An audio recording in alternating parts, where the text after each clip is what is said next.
Welcome to the Sober Edge podcast, inspiration for alcohol-free living.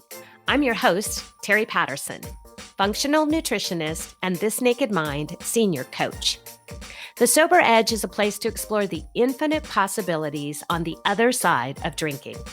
In a culture soaked in booze, discover the wonder and joy of taking a different path. Meet real people living lives of purpose and passion, learn the truth behind the alcohol myths, and get ready to be motivated, inspired, and astounded by what is possible with the Sober Edge.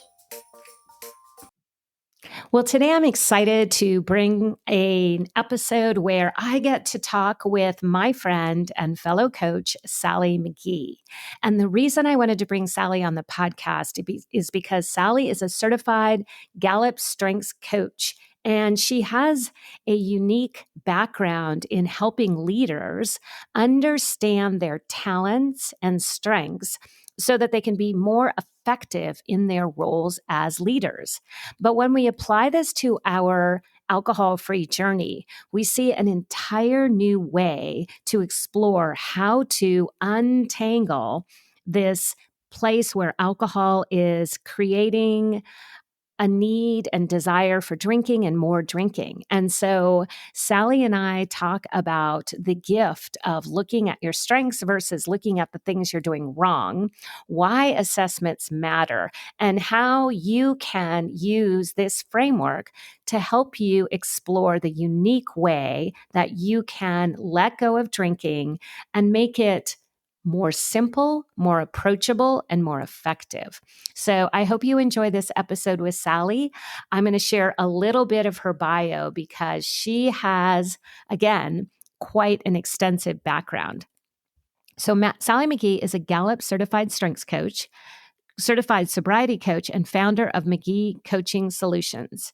For more than a decade, she's been coaching leaders and executives using the Clifton Strengths assessment as the basis for cultivating leadership potential. As a sobriety coach, she's building on her experience as a coach and workshop facilitator and her more than 25 years of experience to inspire authentic leadership through sobriety. She provides a judgment-free zone for high-achieving professionals to reach new heights by removing alcohol from their life's equation. So I hope you enjoyed this episode, and I'm going to share on the show notes how to be in touch with Sally, because I think you're going to find that you are excited about the possibility of finding your own strength in sobriety. Well, hey, everyone, it's Terry back with another edition of the Sober Edge podcast. And I am so excited for you to meet and interact and learn from today's guest on the podcast. Sally is someone that I met recently in my year of trying new things. And I traveled to Palm Springs and we connected at the Sober in the City event. And Sally at that time was exploring becoming an alcohol-free coach. And so I am so delighted to invite her on the podcast, talk about her journey. And she has a very special set of skills. Now, this is starting to sound like an episode of Taken, but this is going to be fun. She's going to tell you all about how she uses strengths coaching as part of helping you and everyone learn more about yourself and kind of unpack this sober journey. So Sally, welcome to the podcast. Harry, thank you so much for having me. It's great to be here. Yes. And Sally and I were chatting a little bit before, and I was telling her some of the things going on in my life. And she was reminding me that the Clifton Strengths, which is a set of skills that Sally has studied extensively, is showing up in my day-to-day life, right, Sally? Is that how it works?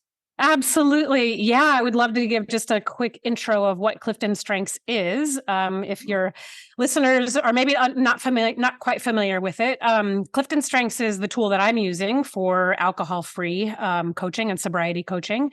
But it's a tool that I've used in my business and in my life really for probably over a decade. I was first introduced to it at a former company that I worked at. And when I was exposed to Clifton Strengths, I was like, oh my God, that is so me. That totally explains me. And this is the reaction that we get a lot of times when someone first takes the assessment. Is it what it is it's an online assessment that identifies your natural talents and strengths. It identifies how you do things, the way that you do them, how you think strategically, how you execute, how you get things done, how you build relationships, and how you influence others. So it's a very quick assessment online. You get your customized results that map out 34 strengths with your dominant strengths up top and your lesser strengths at the bottom, a full ranking of all those things that you do so naturally, the way that you do them. Yeah, well, I love that because as my listeners know, I love assessments. I love the four tendencies that helps us understand kind of inner and outer accountability.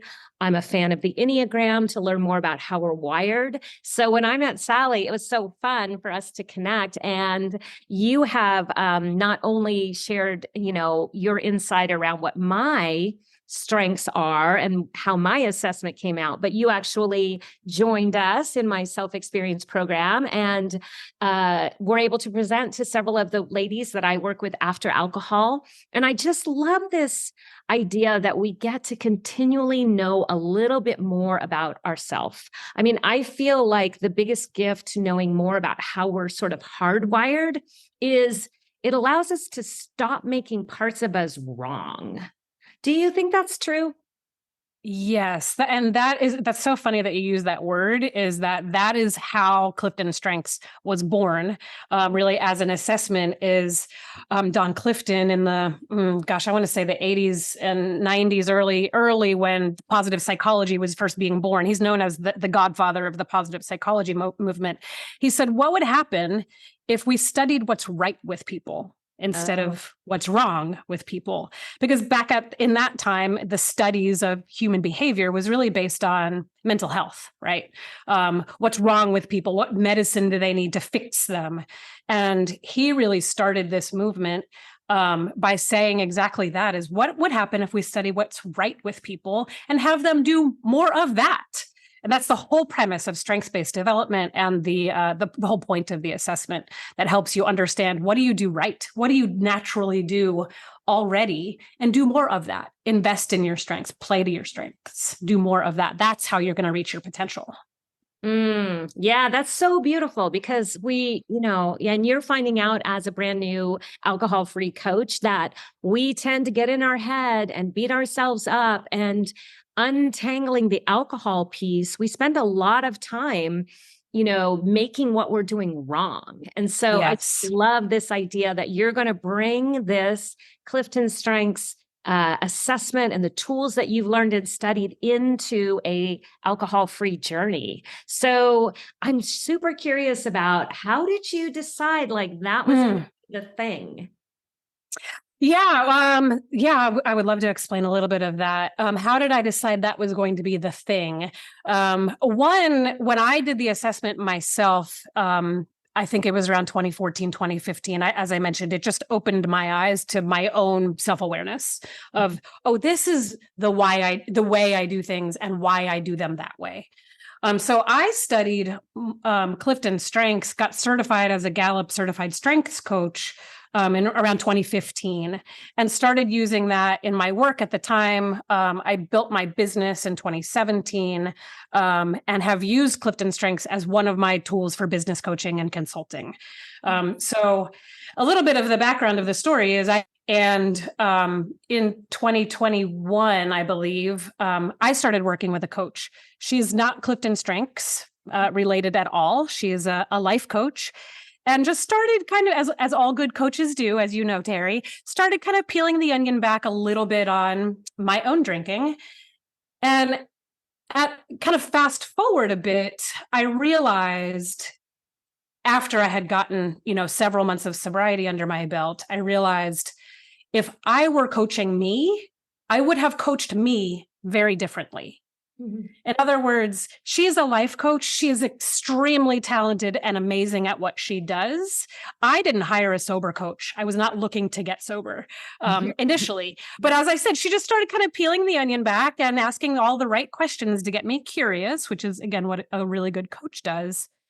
And then I had this realization, man, if I were coaching me, I would have coached me based on my strengths. I would have encouraged me to do a learning program, learner number one. I would have encouraged me to set small goals, achiever number two, right? I would have coached me very differently. And that's when, once I had solid sobriety under my belt, I realized Clifton Strengths is a tool for every area of your life, whether you use it in business, in leadership, in executive development, which is what my background is. But applying it to sobriety is something new. It's a new way of looking at how can you aim your strengths, what you naturally do, your natural thought patterns at your sobriety journey. And that's kind of a little bit of how I landed on this, is just thinking, man, I would have coached me so differently, knowing what I know as an executive and leadership coach. And that's the rest is history, I suppose.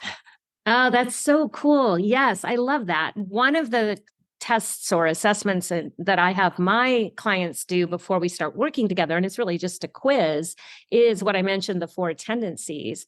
Because what I've realized is that it does not serve me as a coach or my client if I'm working outside of their natural way that they're going to process how to untangle this whole ball of wax that is this alcohol journey. And I think that, one-on-one coaching certainly lends itself to this customization and playing, like you said, exactly to their strengths. So, yes. So, what are some of the ways that someone that maybe takes their own Clifton Strengths assessment could start to use these strengths in a place where maybe they're looking at their alcohol-free journey, like you mentioned, and you can't see Sally on the screen like I can if you're listening to the audio, but Sally has her 5 top strengths on her screen. And so learner number 1, achiever number 2,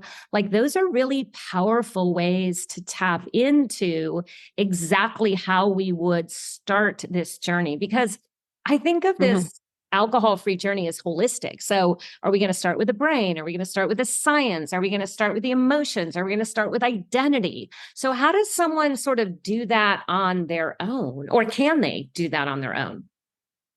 Yeah, I mean, if anyone takes the Clifton Strengths assessment, they can certainly log into Gallup.com, take the assessment, get the results. It will take you'll go farther working with a coach to understand your results, but you get a ton of information just by reading through your report to begin with. Like you said, if someone is has high strategic thinking themes, those are themes that are green on my screen, that are themes. You're also high in strategic thinking, strategic input, ideation, futuristic learner. Someone with those types of thinking is probably going to gravitate more toward a learning program and intellectualizing their sobriety journey. You mentioned building relationships. Those are the blue ones in Clifton Strengths. Those are things like empathy, harmony, relator. If someone is high in relationship building themes, they would probably do well in their sobriety journey if they're tapping into relationships with other people in their sobriety journey. So connections might be super important for someone with strong relationship building themes.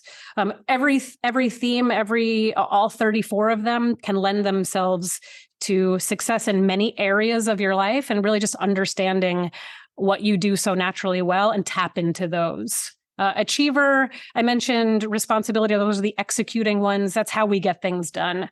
My achiever helped me to do that first 21-day program and check off each day like a to-do list, right? That's how we get things done, is those that are high in executing. Yeah. Oh, that's so good. And so positive that we can take the new information and really apply it in a tactical way.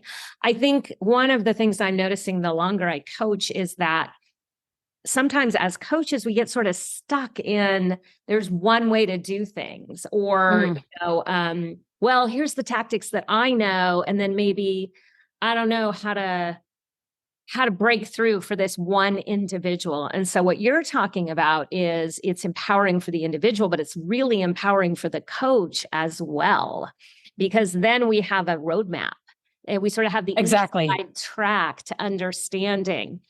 how to connect the dots for each individual.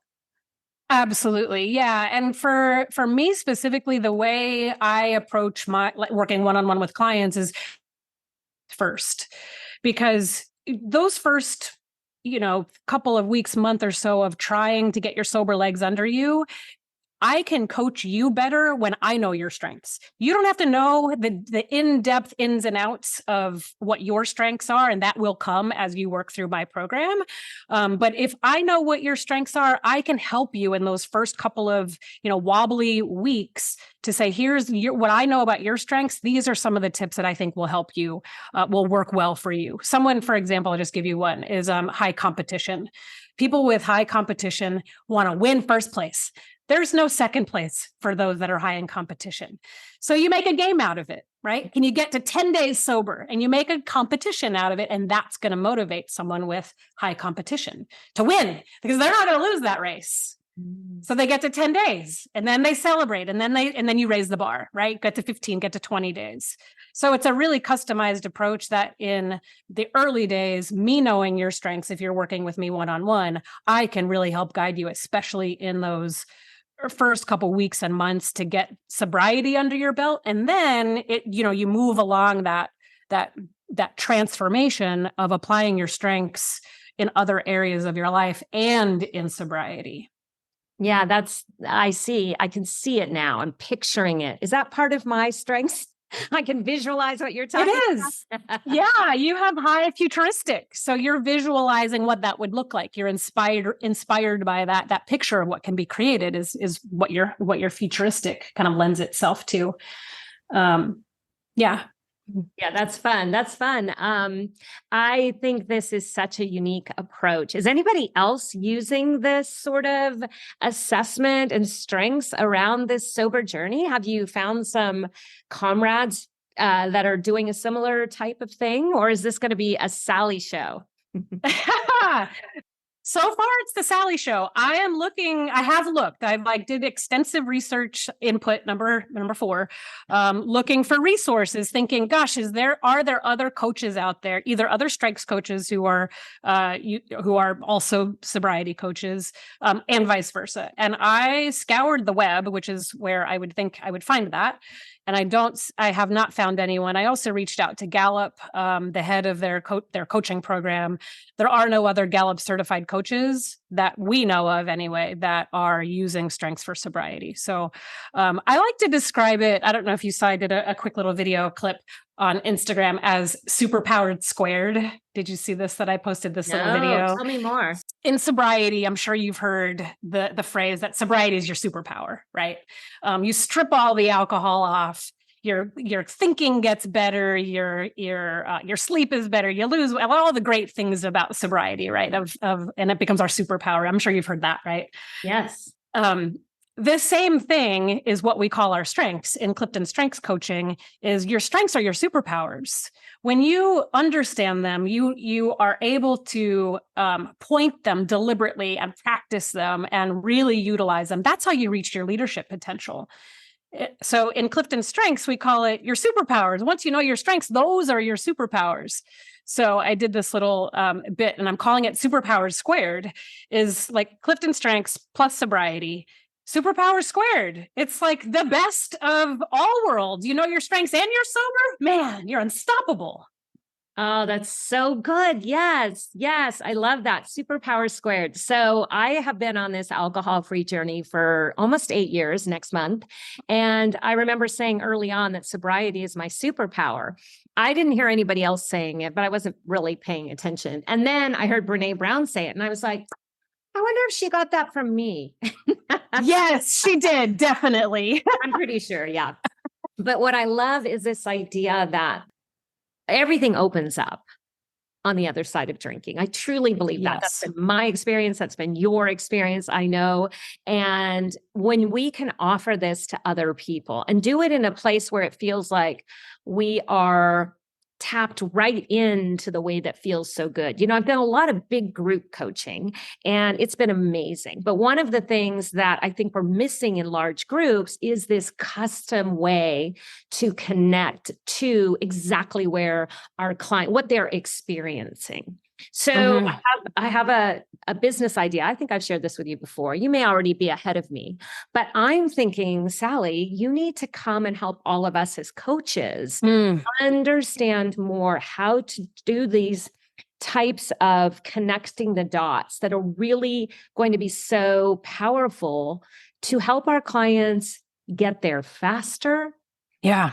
There with less trash talk in their own head about what's wrong, to really the speed of it. The speed and the ease is where I see that these strengths could really help. So I want to know, when are you opening your coaching program to help all of us?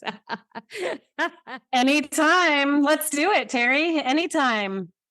Yeah, you mentioned like the speed and ease, right? So having this as a tool, or as you work with some other assessments, really helps clients get there farther and faster. Because what I'm doing is tapping into their natural thought patterns and the way that they are as human beings. I think we talked in your workshop also about your Clifton Strengths, your results, your top 5 in the order in which they show up for you are so unique to you that the chances of meeting someone with your strengths in that order are 1 in 33 million. So that's how powerful Clifton Strengths is as a tool for any part of your life. I'm not sure if I mentioned over 90% of Fortune 500 companies use it as a tool for employee engagement and boosting team performance, because we see so many amazing results by using this type of tool. And like I said, it's based on decades of research. And when you can use it one-on-one specifically towards sobriety, so what I've found is some strengths lend themselves to kind of over drinking, and some strengths can really help us with mapping out that plan for getting sober. Oh, can you share a little more? Like, what would be a strength that you see tends to lend itself toward over drinking? What you mentioned before, high competition, almost comes up, because when we're in our early days, like maybe binge drinking or keeping up with, I've heard stories, you hear those stories around like, oh, I can drink anyone under the table.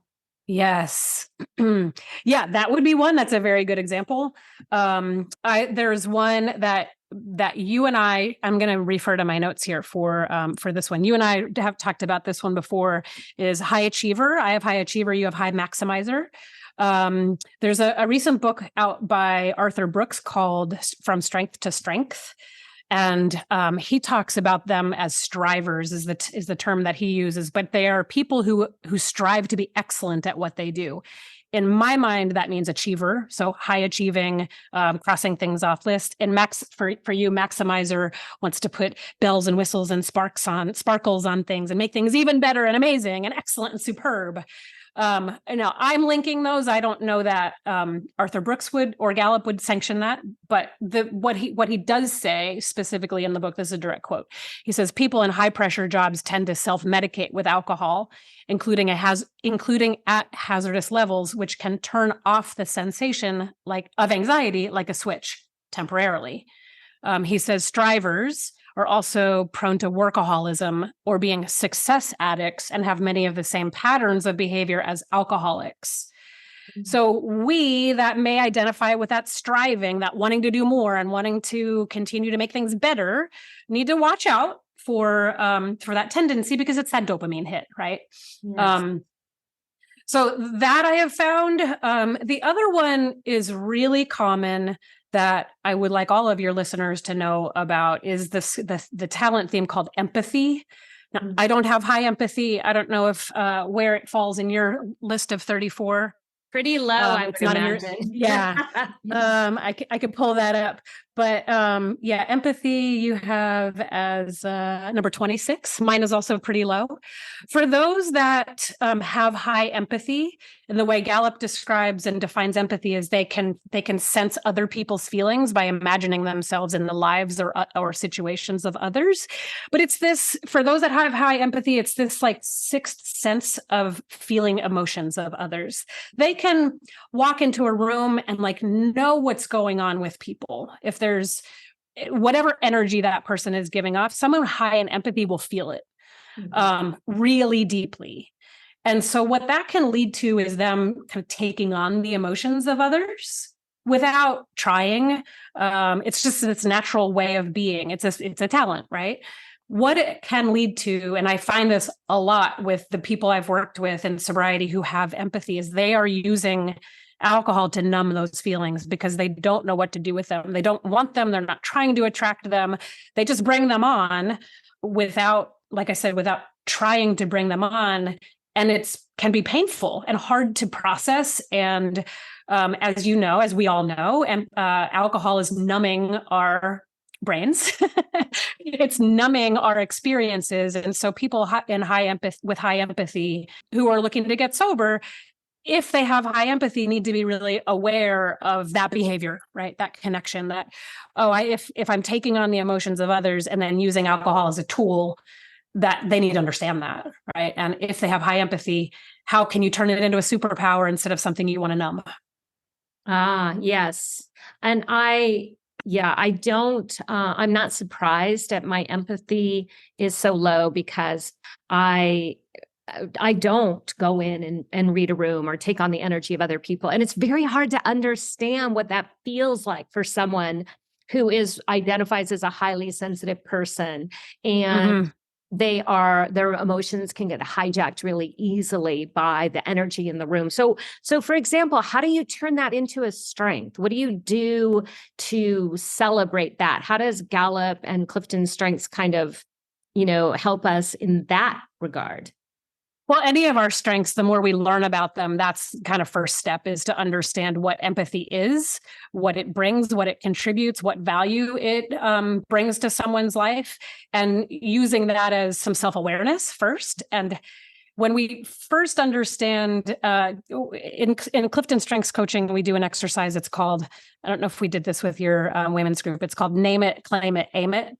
Mm-hmm. Name it is like, you get your results, you now have a name for your talents. So we understand what high communication, learner, competition, we understand what those are. Name it. Claim it is where we are able to really understand and take it on as, oh, this is me. Yes, I'm claiming this as my own. It helps us move from self-awareness to self-appreciation. And then the aim it piece. So name it, claim it, aim it. The aim it piece is the application of our strengths.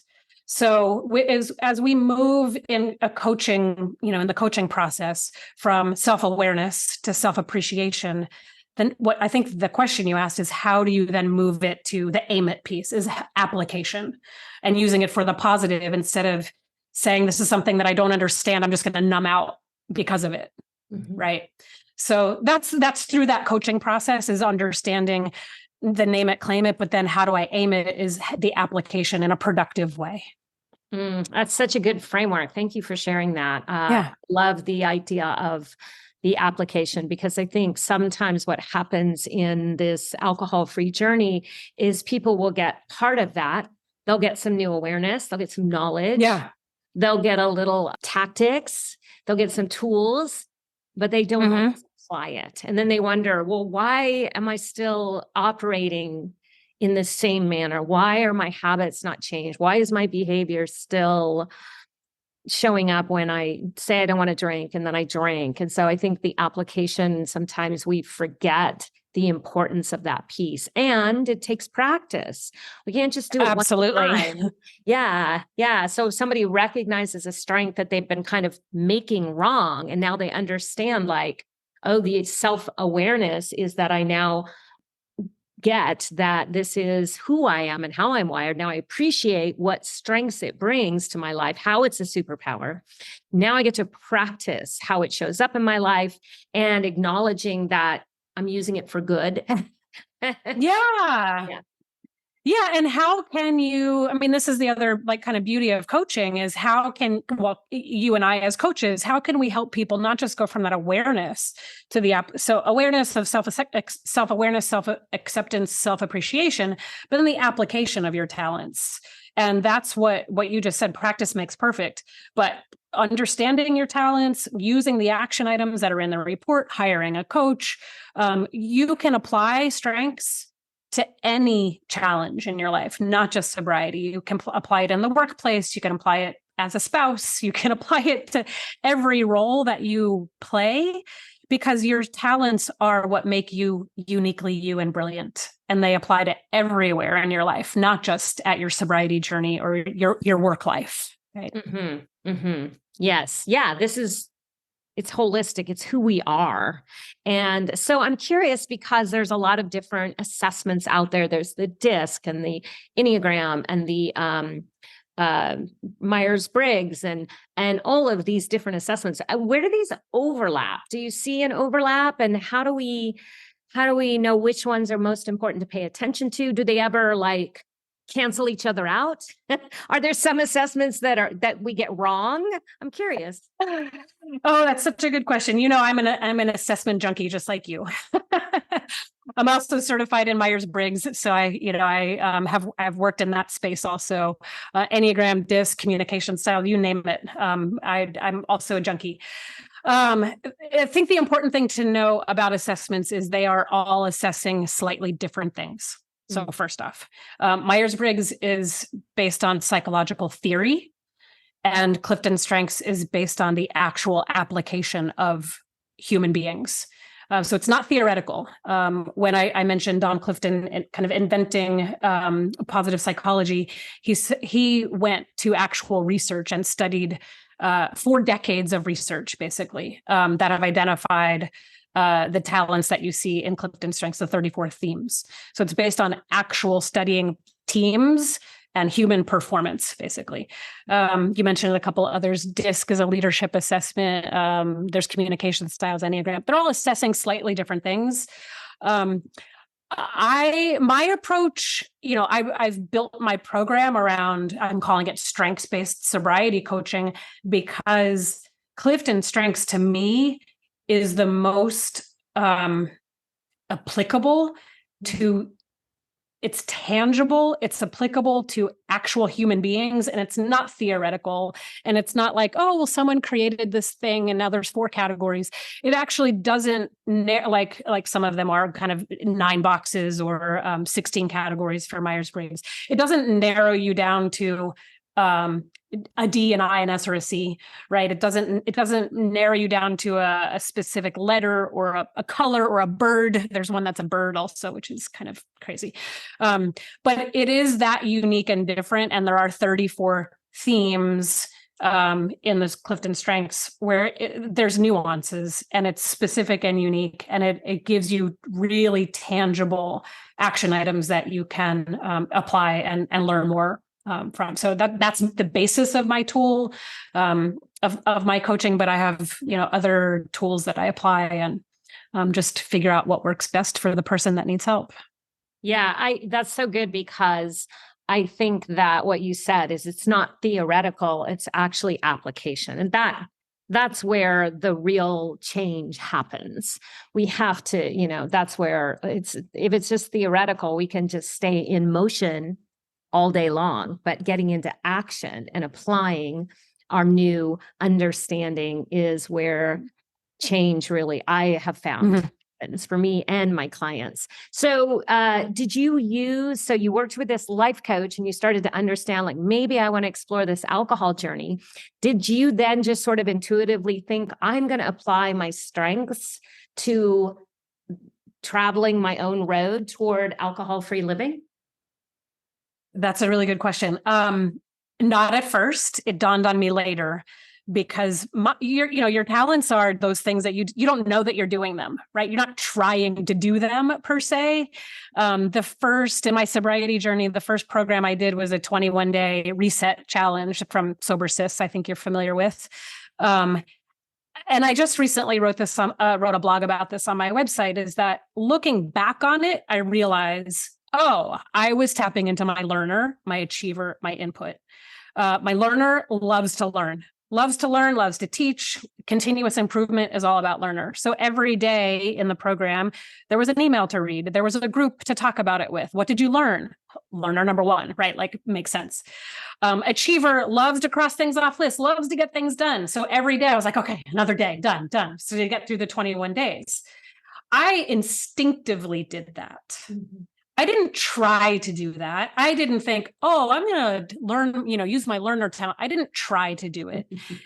It dawned on me later, which was kind of circling back to that original story, is like, if I were coaching me, I would have coached me so differently, because those were my instincts. Mm-hmm. My instincts were to lean into the knowledge. My instincts were input number 4.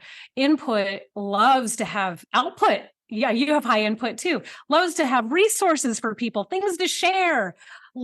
Input like catalogs things. So I have a wealth of resources, and I started to think about, I could share this with this person or that person. Those were my instincts at play there. I didn't try or deliberately think about how can I use my talents at this.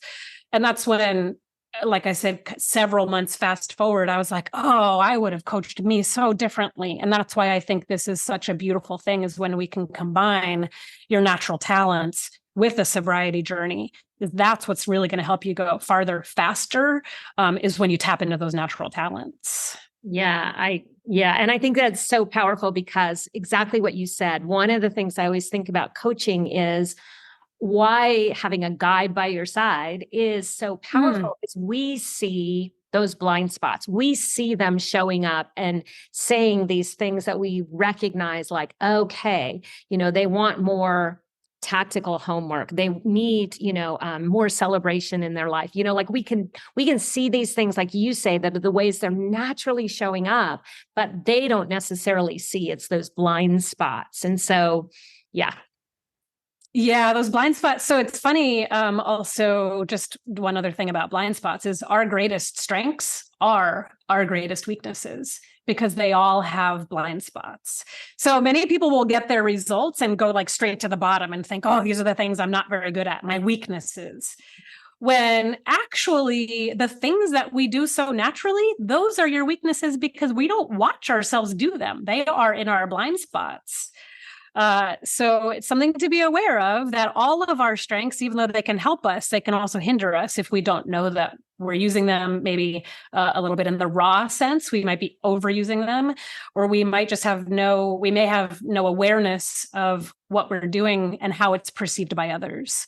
So that's, again, where a coach can really help you see what those blind spots are, the guide by your side, and help you navigate through some of those things that are naturally your talents. They all have blind spots, every single one of them. That's so important to know, because one of the things you and I talked about is, how do we take our strengths, but like you and I were talking about, so we'll pick on Terry a little bit here. I was sharing that I'm getting ready to go. If you're listening to this in real time, it's early September. I'm traveling this week to do my first speaking engagement at a Sober in the City event. And I am creating all kinds of new things to do last minute. And it's so much fun, and I have so much energy around it. But it's also kind of crazy, because I'm literally like coming up with new ideas and then trying to execute them days before I leave. And so you and I talked about where that's a benefit and a blessing, and where that's a hindrance and a nightmare. And so let's pick on Terry a little bit, because one of the things I said is that I can learn to strengthen some of the areas that will help me when those natural tendencies start to take over in sort of the way that's not helping. I'm saying it all very muddled, but you know what I mean? Like what you're just talking about, like, how can I leverage maybe some of those strengths that are a little lower down to help balance this maximizer that I have, where I want to just suddenly create 6 new things to take on the trip. And I'm like, how do I pack this thing in my suitcase? Right. Those types of things, Sally, help us out here. Yeah. Well, for you, you have high. So a couple of things. You have high activators, number 2, maximizer is number 7 for you. So activator is jump right in. Ready, fire, aim is activator. Like just doesn't have a plan, jumps right in. Maximizer wants to put bells and whistles and like make things even better, makes them awesome and amazing and superb and excellent. So sometimes because of those tendencies, as a self-awareness and self-regulation kind of tool, you need to dial those down a little bit, right? And some self-awareness, you know your strengths, you've done the assessment, we've done some coaching, right? So that self-regulation is important to be dial it down a little bit. But you lead with strategic thinking, which means the majority of your dominant talents are in that strategic thinking bucket, the green ones, if you're looking at an all 34 report, which means you're in your head. You like to come up with ideas. Your ideation is number 4. Fascinated by ideas, coming up with new things. Your first executing shows up as number 11, which is focus. So we say generally your dominant talents are roughly 1 to 10, but your number 11 is right there on the border, right? So number 11 is focus, is your first executing. Focus has this incredible ability to prioritize. So while your activator and maximizer are running amok and creating all kinds of new ideas with your ideation, lean into your focus, because what it has that ability to do is prioritize and then reprioritize, and keep you focused, just as the strength, the name implies, keep you focused on what's most important. Your workshop is going to be awesome, because your maximizer is not going to settle for anything less. Your ideation is like kicking in with all kinds of ideas, and you're fascinated by things. Your focus is going to make it happen, for sure. Mm-hmm. It will happen, and it's going to be awesome. Yeah. Well, thank you for the encouragement. I think so too. But it's really cool to have you sort of connect the dots there, because when you say ready, fire, aim, focus is how I can change that to ready, aim, fire. Is that correct? Yeah. Your focus may be a little lower in your dominant strengths, but read your report, do some of the action items. Your report has tons of ideas for focus. How can you strengthen a little bit more? It's not going to move to number 1. I always tell people, like, your number 34, 33, those that are at the way bottom of your list, don't even worry about them. You have no use for them, because your dominant talents get things done the way that Terry gets things done. But your number 11 is pretty high up there, so you could polish it. So you can be a little bit more self-aware, start to tap into some of its potential, do some of the action items that are in your report, and really, it also is just that kind of aware, your thought patterns, your awareness is to say, oh, I really need to dial into my focus right now and buckle down and get things done, right? It's just kind of that mental switch that you can do when you need to turn on your focus and get out of idea land. Yes, idea land is where my brain loves to live, but sometimes a lot of ideas happen and no actual things happen. I think it's really important what you just shared there, and thank you for that, is that we can balance these strengths by reading these reports and taking these action items. So I love that there's tactical and practical ways to start doing that very important application work that you're talking about. And all of this is in the report. And there's a small fee for the report, but man, these are life skills that are absolutely, for sure. So I want to ask you, I want to shift gears and then tie all this together, hopefully. But I want to ask you a little bit. You did not train as a This Naked Mind coach that I did. You went through another training. So tell me a little bit about that experience and what you're coaching, what you've brought into your coaching from that experience, and what you're really excited about as you start to put together your offers. Yeah, thank you for that. Yeah, I mentioned I did SoberSys initially, and then I jumped right into This Naked Mind, everything that I could get my hands on. I did the alcohol experiment, I did the 100 days, I did contemplate getting trained through This Naked Mind. And then I just thought, I'm already a coach. I'm not sure I need all of the components of what that coaching program offers. And I did my research, high input, high learner, right? So I did my research, and came to the conclusion that the Sober Club is the certification that I wanted to pursue. So the Sober Club is, Jenny Lee Grace is the name of the woman who runs the Sober Club. It's an online platform for people, much like Annie Grace's program. But the coaching program, I'm not sure when the first cohort was. I think I was in the 5th or 6th class. It's a very small kind of intimate class setting. and it's in London. So I flew over to London for a couple of days. So that was fun. Janie's approach is a bit different than Annie Grace's and This Naked Mind, in that it really is looking holistically at sobriety as really as an overall wellness and a bunch of different aspects to helping people in sobriety. So it's not just, I feel like This Naked Mind is more psychologically based and like helping you retrain your thought patterns and understanding limiting beliefs and looking at the liminal process, where Janie's program, it just seemed for me as a coach, filled some other gaps that I thought would be helpful for my clients. So more of the holistic kind of wellness approach. Yeah. Oh, that's exciting. And I can see the nutrition piece, the somatic therapy, which is the EFT. Those are things that we can really use to support our clients, like you said, beyond just the thoughts that we have around drinking, but actual application. And I use the nutritional background that I have as a functional nutritionist. I try to bring that in to support clients along the way, because sometimes, like, I might work with a client who's struggling with sleep after they've given up alcohol. And, there's such a huge connection between gut health and sleep and gut health. And so when we add in some of those actual, like, now we get to try this, or we get to add a little bit of protein, or we get to pay attention to nutrition, that can really start to dial in the what I want to say, kind of like the success that clients are having and experiencing. So that sounds very exciting. Yeah, when you're really looking holistically, right? Looking at various aspects of the person's life, not just their thoughts and those kind of thought patterns, and bringing, as a functional nutritionist, that's not what the program was, not functional nutrition, or like a whole deep dive into that, but it's just like a little bit of NLP, EFT, the nutrition, just kind of well-rounded. She's now, I think, calling it Sober Coach 360 or Sober 360 coaching. I think she's kind of rebranding it right now. But yeah, so looking at that holistic type of approach of supporting someone in sobriety.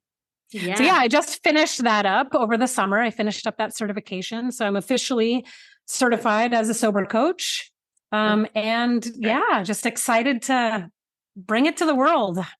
Yeah. So tell us, where can people connect with you, and tell us what your website name is, and we'll put all this in the show notes, but tell us a little bit about how to connect with you and get this support around holistic alcohol freedom, as well as playing into our strengths and talents. Yeah, thanks. My website is MageeCoaching.com. So my last name is Magee, Magee, coaching.com. You can find me at Sally@MageeCoaching.com. That's my email. And then on Instagram, I'm just dabbling with Instagram, just kind of having a little bit of fun with it. But I am at Sober Strengths Coach is my Instagram name. So website, email, Instagram, reach out. As most coaches do, I'll do a free 1-hour discovery call to see if coaching is the right fit, kind of see where you're at in your journey. My approach really is to, as most coaches, I believe, probably is to really work on meet them where they're at, in terms of what they've tried, where are they at in their journey with sobriety. Applying your strengths obviously is going to be helpful. I don't know, my kind of stance is a judgment-free zone, and it's for you to explore, just see what works, what doesn't work, and help you get to where you're at, and whatever that means in the client's eyes. Yeah. Oh, yes. Yes. Such a lovely offer. So what is the biggest change that you've experienced since becoming alcohol-free? That's a good question. I think probably the biggest change is my thought patterns. Like my thinking is just so much more crystal clear and crisp, without any alcohol to muddy the waters, just like crystal clear clarity of thinking. I was fine, let's call it, like in my day job. But I wasn't my best. So that's the difference that being sober I think has really made for me is I am much more, I'm much better at what I do. I can think faster, more clearly. My creativity is like off the charts. I wrote in a blog here recently that like, I never even thought about writing a blog. And here I am writing a blog. Like, what's that all about? So the creativity, the ideas, the idea of even doing sobriety coaching in the first place, I never in a million years would have thought. Well, at first, I didn't even know it was a niche within coaching. I've been a coach for a decade, and I'm like, wait, sober coaching? What is that all about? Like, that's a thing. That's a thing. All right. Never in a million years would have thought that I would be interested in doing something like this. And the thing I think with sobriety coaching is coaching in general is going to help people either deepen the learning or further the action. Right. So that's why people go to coaching. That's why people hire a coach in the first place. And this is a problem I have unique insight into, right? And you as well. This is a problem that I have unique insight into. Quitting drinking. I don't want to use the F-bomb on here, but it was hard, Terry. It was hard.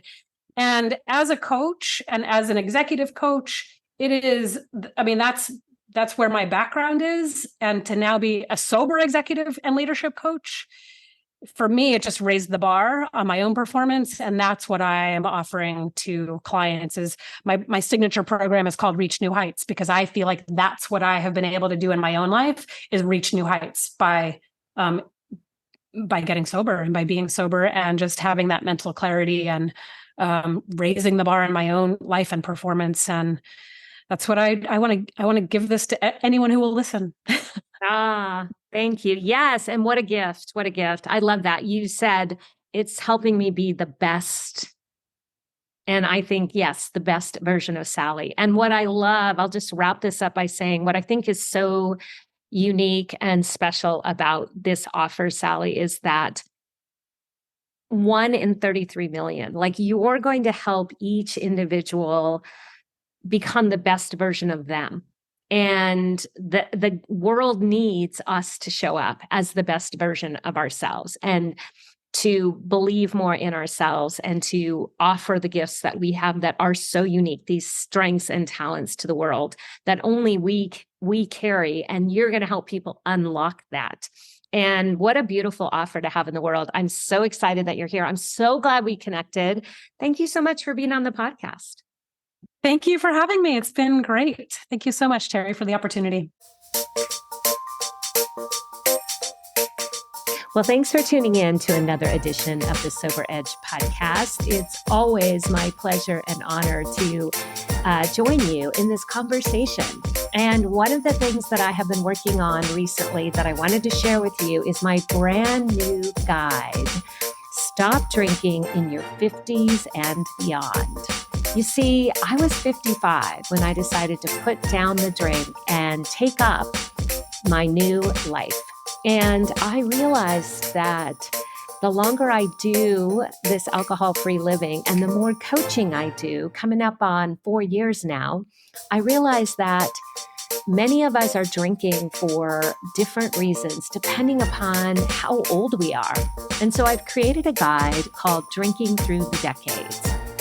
And in this guide, it talks about the differences, whether you're in your 20s, 30s, 40s, 50s, 60s, and beyond, how we get tangled up in drinking and over drinking, and the number one lie we tell ourselves for each decade.